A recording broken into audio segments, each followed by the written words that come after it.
नमस्कार, मैं हूं विद्यासागर। स्वागत है आप सभी का बिहार के इस बुलेटिन में। असदुद्दीन ओवैसी के 2 दिवसीय सीमांचल दौरे पर अब सियासत जमकर हो रही है।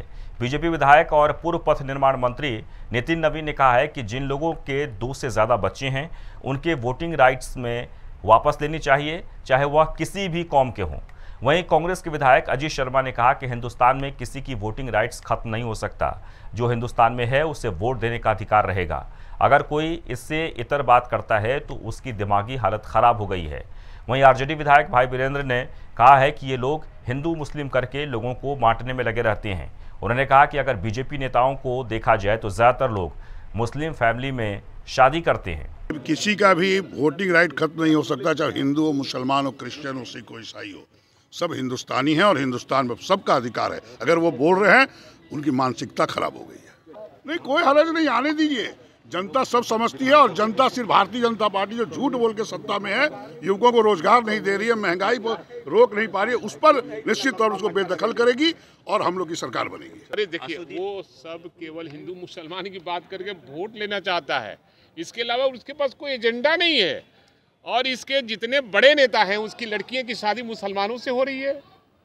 बड़े नेताओं का, चाहे अडवाणी जी हो, चाहे जोशी जी हो, चाहे जो है, सबकी लड़कियां मुसलमान के लड़के उठा के लेके जा रहे हैं। कहाँ कहे ये लोग केवल वोट के लिए राजनीति करते हैं। कि वोटिंग राइट का जो अधिकार है वो सबको मिलता है, लेकिन उसमें जो राइट और ड्यूटी दोनों चाहिए। जो 2 बच्चे से अधिक वाले विषय आते हैं, निश्चित रूप से उस पर कानून बननी चाहिए। उस कानून से कहीं ना कहीं यहाँ पॉपुलेशन कंट्रोल होगा और ये सब पर लागू होगा, चाहे वो किसी भी कौम का क्यों ना हो।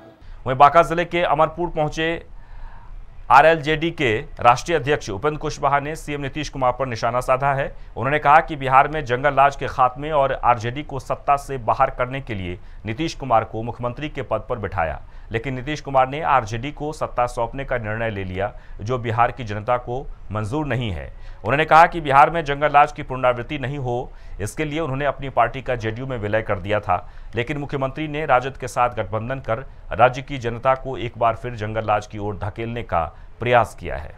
ये बहुत ही अच्छा लग रहा है। हम लोगों ने तो कभी सपना में भी नहीं सोचा था कि इतना बड़ा समर्थन दिखेगा हमारे कार्यक्रम के प्रति। बांका में भी ये स्थिति आप देख सकते हैं कि लोग कितनी देर से यहाँ खड़ा होकर इंतजार कर रहे थे और अब रात हो गई है। रात में भी इतनी बड़ी संख्या में लोग आकर हम लोगों की बातों को सुन रहे हैं, स्वागत में खड़े हैं, जगह जगह पे चौराहे पे खड़े हैं। तो इस तरह से इतना समर्थन है, बहुत ही अच्छा लग रहा है और मेरी पूरी उम्मीद है कि इस समर्थन की बदौलत बिहार को हम राष्ट्रीय जनता दल के हाथों में जाने से निश्चित रूप से बचाएंगे। वहीं कांग्रेस विधायक दल के नेता अजीत शर्मा ने शराबबंदी पर बड़ा बयान दिया है। शराबबंदी कानून की वकालत करते हुए उन्होंने कहा कि ये कानून खत्म नहीं होना चाहिए, लेकिन अधिकारियों और माफिया की वजह से ये सफल नहीं हो रहा है। हम मांग करते हैं कि ऐसे अधिकारियों पर कार्रवाई हो। सफल तो है, लेकिन निश्चित तौर पर माफिया और पदाधिकारी जो है वो मिली भगत से शराब सब जगह मिल रहा है। ये सब माननीय मुख्यमंत्री के संज्ञान में बात है, वो कड़ेती कर रहे हैं। हमें पूर्ण उम्मीद है कि पदाधिकारियों पे कार्रवाई होगी। अगर शराब मिलता है तो पदाधिकारियों को कार्रवाई होनी चाहिए। कि अभी भी मिल रहा है, बिल्कुल वो शराब माफिया और पदाधिकारियों के मिली भगत से शराब बिहार में हर जगह मिल रहा है। हाँ, उस पर समीक्षा करके पदाधिकारियों को कार्रवाई होनी चाहिए। कानून भी खत्म होना चाहिए। नहीं, शराबबंदी खत्म नहीं होना चाहिए। देखिए, अच्छी चीज़ है, गरीब लोग बहुत खुश हैं, लेकिन हम लोग को सक्सेस नहीं हो पाए हैं। नियत हम लोग का सरकार का सही है कि इसको बंदी होनी चाहिए, लेकिन पदाधिकारी और माफियाओं के मिली भगत से शराब हर जगह मिल रहा है। खबर पटना के फुलवारी शरीफ से, जहां हजरत मखदूम इलाहाबाद रहमतुल्लाह का सालाना उर्स बड़े धूमधाम से मनाया जा रहा है। इस उर्स के मौके पर पूर्व मंत्री श्याम रजक, आरजेडी नेता कौसर खान, आरजेडी के पटना जिला उपाध्यक्ष आफ्ताब आलम ने चादर पेश की। किन्नरों और दूर दराज से लोगों ने भी चादर पेश की। साथ ही देश में अमन शांति और आपसी भाईचारे की दुआएं भी की गई। इस अवसर पर कव्वाली का भी आयोजन किया गया।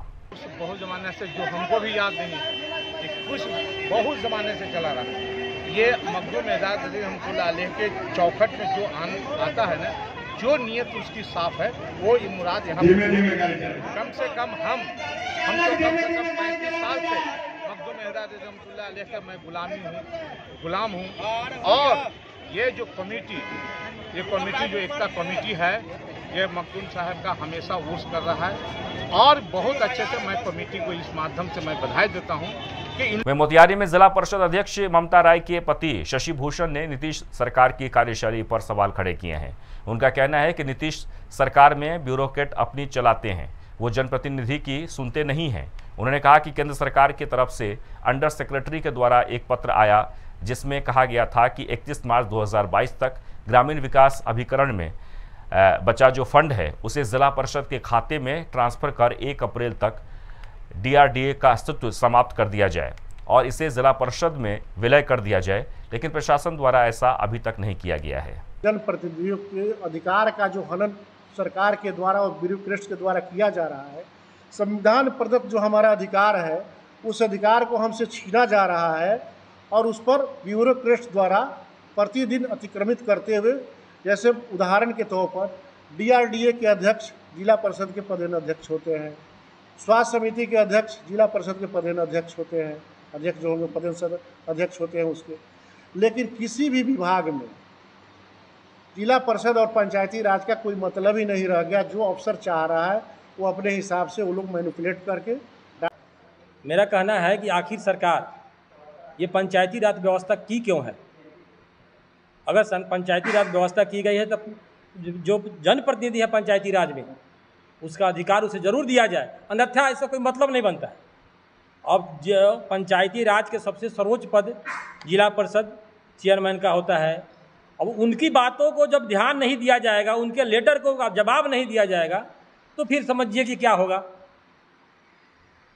अफसरशाही इस कदर बढ़ गया है कि अगर DRDA के मामला आया है, DRDA अस्तित्व में नहीं है, 1/4/2022 से ही अस्तित्व में नहीं है और भुगतान हो रहा है। भागलपुर स्टेशन को मॉडल रेलवे स्टेशन में तब्दील करने के लिए तैयारियां जोरों पर है। DRM विकास चौबे ने स्टेशन का निरीक्षण किया। इस दौरान उन्होंने अधिकारियों को कई दिशा निर्देश भी दिए। भागलपुर स्टेशन को हाईटेक बनाने के लिए कई चीज़ों को बारीकी से देखा गया है। साथ ही कोलकाता से आई स्पेशल टीम के साथ बैठक भी की गई। बताया जा रहा है कि स्टेशन पर मॉल भी खोलने की बात सामने आ रही है। दिव्यांग यात्रियों के लिए अलग से सुविधाएं रहेगी ताकि उन्हें किसी प्रकार की कोई परेशानी न हो। जल्द ही स्टेशन मॉडल के रूप में विकसित होगा। आज हम लोग हेडक्वार्टर से भी टीम आई हुई है और चीफ इंजीनियर जो हमारे स्टेशन डेवलपमेंट देखते हैं तो वो मनोज खान साहब वो आए हैं। जो कंसल्टेंट आर्किटेक्ट हैं वो आए हुए हैं हमारे साथ साहब, और चीफ प्रोजेक्ट मैनेजर जो है मुख्यालय से फॉर स्टेशन डेवलपमेंट वो आए हुए हैं। तो हम लोग इकट्ठे जो लास्ट प्रेजेंटेशन हुआ था स्टेशन डेवलपमेंट का, तो उसमें कुछ प्रश्न उठाए गए थे, उनको टेक्निकली आज सामने साइट पे आकर के देखने का हम लोगों की प्लानिंग थी। तो वही काम हम लोग कर रहे हैं। वहीं कटिहार में मोरसंडा पंचायत के कमला घाट नदी पर पुल निर्माण को लेकर ग्रामीणों ने मुखिया राजू नाइक के नेतृत्व में विरोध प्रदर्शन किया है। ग्रामीणों की मांग है कि जल्द से जल्द कमला घाट नदी पर पुल का निर्माण हो। ग्रामीणों का कहना है कि हमें बाजार जाने के लिए नदी पार करनी होती है और इसके लिए बार बार अस्थायी बांस से चचरी पुल बनाना होता है, लेकिन अब हमें अस्थायी पुल चाहिए। वहीं विधायक कविता पासवान ने कहा कि कमला नदी पर पुल निर्माण को लेकर प्रशासनिक स्वीकृति मिल गई है। बहुत जल्द कमला घाट पर पुल निर्माण का कार्य शुरू कर लिया जाएगा। कि पिछले लगभग 20-30 वर्षों से जितने भी प्रतिनिधि हैं, हमारे स्थानीय विधायक हो या सांसद हो, सबसे बार बार यही निवेदन कर रहा है, मांग कर रहा है कि अगर इस नदी पे पुल बन जाता है तो सिर्फ इस पंचायत का नहीं बल्कि फरक्का प्रखंड में 13 पंचायत में अधिकांश पंचायत इससे लाभान्वित होंगी। दूसरी तरफ अगर देखें तो सामरिक दृष्टिकोण से भी ये पुल बहुत महत्वपूर्ण है, क्योंकि ये नौसैनिक अड्डा है चूनापुर में, नॉर्थ ईस्ट को जोड़ने वाले या जो एकमात्र NH-31 है उसकी कनेक्टिविटी डायरेक्ट इससे हो जाएगी। तो ये पुल बनने से सिर्फ नागरिक का कल्याण के लिए नहीं होगा, ये सामरिक दृष्टिकोण से भी बहुत महत्वपूर्ण है। वहीं कटिहार के कोढ़ा प्रखंड क्षेत्र अंतर्गत भटवारा गांव में चिकन पॉक्स का प्रकोप काफी बढ़ रहा है। गांव में चिकन पॉक्स के प्रकोप से करीब 10 दर्जन लोग ग्रस्त हैं। चिकन पॉक्स के प्रकोप से छोटे छोटे बच्चे सबसे ज्यादा प्रभावित हो रहे हैं। चिकन पॉक्स से प्रभावित लोगों ने बताया कि पिछले 2 महीने से गांव में चिकन पॉक्स के मामले सामने आ रहे हैं। बावजूद इसके स्वास्थ्य विभाग की टीम गांव नहीं पहुंची है। लोगों ने जल्द स्वास्थ्य विभाग से टीम भेजे जाने की मांग की है। इस बीमारी से 2 महीना से। 2 महीना से? हाँ, पूरे गांव में है। पूरे क्या मामला क्या है? मामला है कि चेचक वाला जो है मेरा 2 फरवरी से ही मेरे घर में अभी तक पर 5 दिन 7 दिन में बराबर ये होते रहता है। इससे सुधारे नहीं हो रहा है, बस 5 दिन को 7 दिन के बाद फिर से शुरू हो जाता है। वहीं सारण पुलिस एक बार फिर बाइक चालकों पर नकेल कसते हुए नजर आ रही है। जिले में वाहन चेकिंग अभियान चलाया जा रहा है। अब बिना हेलमेट के बाइक चालकों को बख्शा नहीं जाएगा। छपरा यातायात थाना प्रभारी केडी यादव ने कहा कि बाइक चालकों को पहले समझाया जा रहा है और दोबारा ऐसी गलती करने पर चालान किया जाएगा। चिल्ड्रन पार्क के पास हेलमेट का चेकिंग किया जा रहा है और लोगों को समझाया जा रहा है कि हेलमेट पहन के चलिए और पब्लिक को भी रोक करके समझाया जा रहा है कि आप हेलमेट का उपयोग जरूर करिए। बिना हेलमेट वाले को चालान काटा जा रहा है। उसको 1000 रुपया, बिना हेलमेट वाले को 1000 रुपया काटा जाता है। वहीं सीतामढ़ी जिले में पुलिस ने ऑर्केस्ट्रा के आड़ में चल रहे देह व्यापार धंधे का भंडाफोड़ किया है और 3 लड़कियों को बरामद किया है। मकान मालिक को भी इस मामले में गिरफ्तार किया गया है। वहीं कार्रवाई एनजीओ की सूचना पर डीएसपी के नेतृत्व में की गई है। बता दें कि शहर के बसवरिया स्थित सुंदर नगर में एक घर के अंदर देह व्यापार का धंधा संचालित हो रहा था। और यहाँ रुकेंगे छोटे से ब्रेक के लिए, तुरंत लौटते हैं।